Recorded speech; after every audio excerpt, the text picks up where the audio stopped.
부동산 임장 개념과 유의점. 우리가 어떤 물건을 구입할 때 직접 보고 구입하는 것이 최선의 방법이겠지요. 실물을 보지 않고 물건을 살 경우 반품을 하는 경우가 생길 수 있습니다. 부동산 역시 직접 가서 실물이나 모델을 확인하고 위치한 지역의 특성을 철저하게 검토하는 작업이 필요하겠습니다. 특히 주거지를 고를 때 상품성뿐만 아니라 전반적인 생활 인프라, 교통, 학군 등을 체크하는 것이 중요하겠죠. 계약 전에 상품을 미리 확인해 보는 것을 부동산 임장이라고 합니다. 지금부터 임장 시 꼭 점검해 보아야 할 점과 주의 사항 등을 자세히 살펴보겠습니다. 부동산 임장을 다시 정의해 보면 투자 또는 실거주의 목적으로 주택이나 상가, 토지 등을 계약을 앞두고 그 인근 환경을 살펴보며 부족한 점은 없는지 발전 가치가 있는지 확인해 보는 활동을 의미합니다. 일반적으로 광고나 홍보글 등을 보면 초등학교가 도보 5분 거리라고 명시하였지만 실제로는 그보다 훨씬 먼 경우가 있습니다.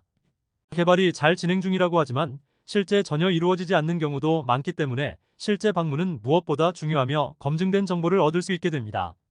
요즘에는 인터넷에 정말 많은 부동산 정보가 담겨 있어 현장을 직접 가지 않아도 충분하게 정보를 확보할 수 있다고 생각하는 사람들이 많습니다. 구글맵이나 로드뷰를 통해 실제 현장의 모습을 그대로 확인할 수 있고 관련 블로그를 통해 직접 방문하는 수고를 들이지 않더라도 인프라까지 확인이 가능하다고 여기는데요. 하지만 실제로 가보면 사실과 다른 경우가 상당히 많습니다. 특히 재개발, 재건축의 경우는 꼭 현장에서 진행 상황을 점검해 보는 것이 무엇보다 중요하겠습니다. 부동산 임장을 통해 현장에서 직접 상품을 확인하겠다고 결정을 하였으면 실거주냐 투자냐 목적에 맞게 임해야 하겠습니다.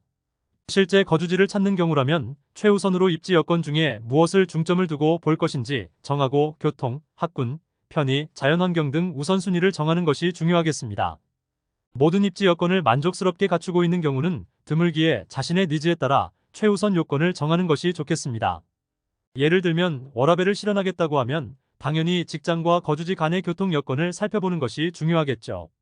투자를 목적으로 부동산 임장에 나설 경우는 유동인구를 살펴보는 것이 중요합니다. 자신이 매입하려는 상가 주변에 아파트나 사무실이 얼마나 존재하는지 등 배후 수요를 정확히 파악해야 안정적인 수익을 이룰 수 있겠습니다. 건물 전체를 돌아보며 공실률을 확인하고 동선이나 편의 시설 등을 정확히 파악하는 것이 중요하겠습니다. 또한 현장을 가기 전에 체크리스트를 만들어 상황을 정리하는 것이 필요합니다.